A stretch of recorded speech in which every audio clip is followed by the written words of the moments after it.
পৃথিবীর মধ্যে মানুষ হচ্ছে সবচেয়ে বুদ্ধিমত্তা জীব এবং মানুষ সর্বোচ্চ প্রাণী।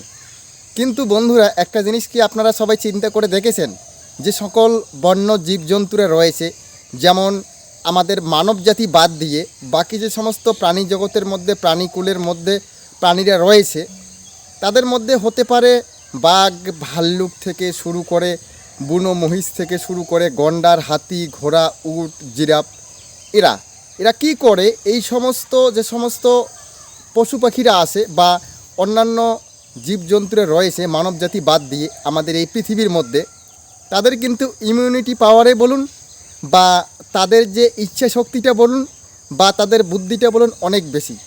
কেন আমি আপনাদেরকে একটা উদাহরণ দিচ্ছি যে আপনারা দেখবেন এই যে যেগুলো আসে আমাদের গৃহপালিত পশু হতে পারে বা যে সমস্ত বন্য জীবজন্তুরা রয়েছে, বাঁদর হনুমান থেকে শুরু করে হাতি, ঘোড়া, জিরাফ, উট, ঠিক আছে, এরা কিন্তু পৃথিবীর মধ্যে বিভিন্ন সময় বিভিন্ন পরিবেশে নিজেদেরকে খাপ খাইয়ে মানিয়ে নিতে পারে।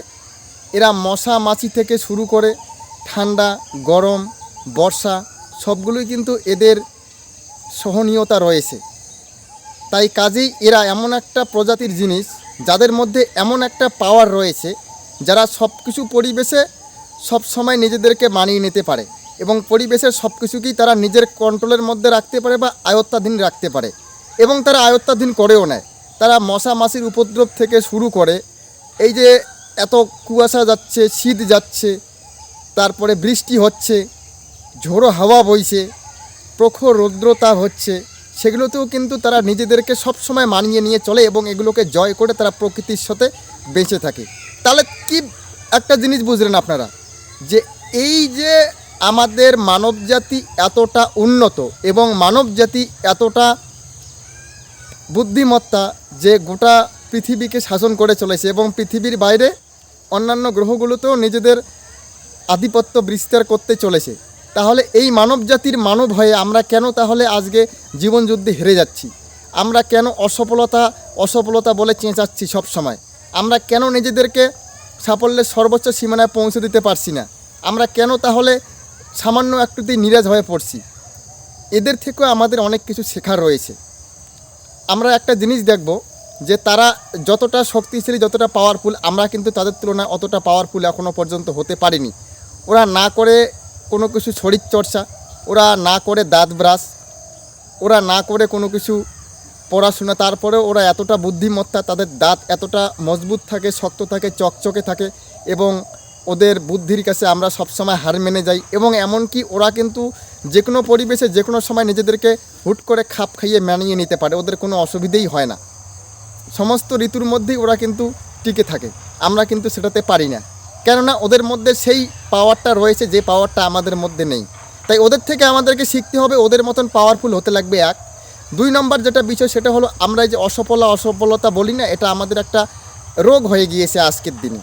মানুষের কি একটা রোগ আছে না, যে মনোরোগ, যেটাকে বলা হয় আমাদের সন্দেহ রোগ, যেটাকে আমরা বলি কি অ্যাংজাইটি, তাই না? যে মানসিক অবসাদ এখন বিশ্বের মধ্যে সবচেয়ে একটা বড় অসুখ। তো ঠিক সেই রকমই আমাদের মধ্যে একটা কি ধরে গেছে, অসফলতা ধরে গিয়েছে। আমরা প্রত্যেকটা কাজেই বলতেছি অসফলতা। পাশের বাড়ির ছেলেটা পুলিশ মিলিটারি হয়েছে, এসডিও হয়েছে, বিডিও হয়েছে, আমার একটা বন্ধু আইপিএস অফিসার হয়েছে, আমি ভাবছি শেষ, আমি হতে পারলাম না, আমার বন্ধুটা হয়ে গেল। আরে বাবা, ও কেন পারলো, তুমি কেন পারলে না? ও ওই দিক দিয়ে গিয়েছে, তুমি অন্য দিক দিয়ে গাও। আজকে যে আইপিএস, আইএএস, ডাক্তার, ইঞ্জিনিয়ার হতে লাগবে এমন কোনো কথা আছে? নেই। আরও অনেক কিছু হওয়ার রাস্তা রয়েছে। তুমি একজন লেখক হয়ে যায় বাড়িতে থেকে, তুমি একজন বৈজ্ঞানিক হয়ে যাও, যে কোনো বিষয়ের উপর হতে পারে, তুমি একজন ভালো বক্তা হয়ে যাও, তুমি একজন ভালো রাষ্ট্রনেতা হয়ে যাও, যে কোনো কিছু হতে পারেন আপনি। নিজের ইচ্ছা শক্তিটাকে জাগিয়ে তুলুন এবং নিজেই একটা সর্বোচ্চ সীমানায় পৌঁছে যান সাফল্যের মধ্যে এবং নিজেকে নিজে সাফল্যায়িত করে তুলুন। মনে রাখবেন যে আপনি আপনার পাশে দাঁড়াতে পারেন সব সময়। আপনি ছাড়া আপনার পাশে দাঁড়ানোর মতন আর কেউ নেই। আমাদেরকে ঈশ্বর সৃষ্টি করে পাঠিয়েছে, বাবা মা আমাদেরকে এই পৃথিবীতে নিয়ে এসেছে, পৃথিবীর আলো দেখিয়েছে। তারপরে কিন্তু আমরাই আমাদের সমস্ত কিছু হয়ে আসি, আমরাই আমাদের সাপোর্ট গার্ড বলুন বা আমরাই আমাদের আশা ভরসা সব কিছু। তো আমরাই যদি আমাদেরকে ভেঙে দেই যে আমি নিরাশা হয়ে গিয়েছি, আমি আর পারবো না, আমি হেরে গেলাম, জীবনযুদ্ধে এগোতে পারলাম না, আমি অসফলতা হয়ে গেলাম, আমি আনসাকসেসফুলি পারসন, তাহলে কিন্তু হবে না, বুঝলেন। নিজেদেরকে মনে রাখবেন যে নিজেরা নিজেদেরকে জাগিয়ে তুলুন।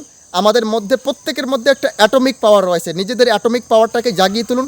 দেখবেন আপনারাও নিজেরাই প্রত্যেকে একটা পাওয়ারফুল পার্সন হতে পারবেন এবং নিজেরা সাকসেসফুল হয়ে সাফল্যের দিকে এগোতে পারবেন। মনে রাখবেন নিজের সাফল্য নিজের হাতেই রয়েছে। আমরা কিন্তু ওই বলি না যে আমি সাকসেসফুল হতে পারলাম না, আমি অমুক ক্লাসে পড়লে গেলে ভালো হতে পারতাম, অমুক স্কুলটায় গেলে পরে ভালো হতে পারতাম, আমাকে যদি আমার বাবা মা ভালো টিউশন মাস্টার দিত বা ভালো একটা স্কুলে ভর্তি করে দিত তাহলে আমি ভালো জায়গায় আজকে যেতে পারতাম। এটা ভুল কথা। আমাদের নিজের সাকসেসফুল নিজের মধ্যেই রয়েছে। আমাদের নিজেদেরকে নিজেরাই নিজে নিজে যদি জাগিয়ে তুলতে পারি তাহলে কিন্তু আগামী দিনে আমরা এগোতে পারবো। ধন্যবাদ বন্ধুরা, ভালো থাকুন, আপনারা সাকসেসফুল হতে থাকুন। আমি চাই সবাই সাকসেসফুল হন এবং সাকসেসফুল হয়ে সবাই জীবনে প্রতিষ্ঠিত হয়। আপনারা সবাই এক একজন এক এক রকমভাবে এগিয়ে এসে পৃথিবীকে সাকসেসফুলি করে তুলুন এবং পৃথিবীকে আনসাকসেসফুল থেকে মুক্তি দিয়ে সাকসেসফুলের মধ্য দিয়ে এগিয়ে নিয়ে চলুন। তবেই আমাদের আধুনিক বিশ্ব গঠন করা সম্ভব।